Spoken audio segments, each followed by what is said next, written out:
Portugal mena medalha Rito e atletismo, enquanto Timor-Leste assegura medalha bronze em rua.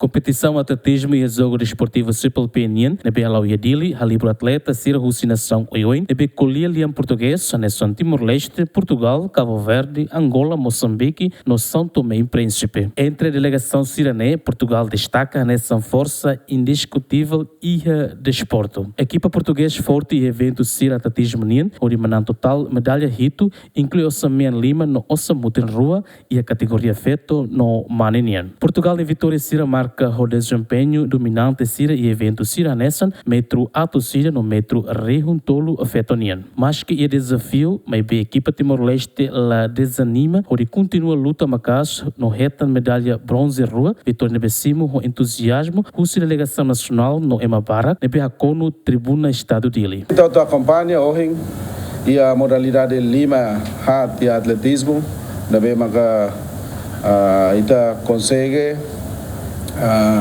retang na manang na insira dala barak liu itania país Portugal mag quase foto tuidane e atletismo ho metro 100 na be makohing itatene e na fase final e vamos atletismo ba 3.000 metros na be makohing ba fetoniang manang naing Portugal. Entre destacados sira a delegação Portugal, Maca, Laura Branco Zorze da Silva, retan medalha Ossamien e a metro Atossida, Maria Clara Monteiro, retan medalha Ossamien e a metro Rijuntolo, Samuel Butarrita Rodrigues, vencedor e a metro Rijun Ida Atoslima, Margarida Braz Simões, destacado e a tiro, Leonor Silva de Freitas, Miguel Martins de Almeida, no Tiago André Barros dos Santos Mos, contribui para contar a medalha nien, onde solidifica domínio Portugal nien. Competição atletismo nem aturo laos de talento no técnica, mas vemos espírito, unidade triple penien e NB desporto sem nessa ponte amizade entre povo lusófono sira.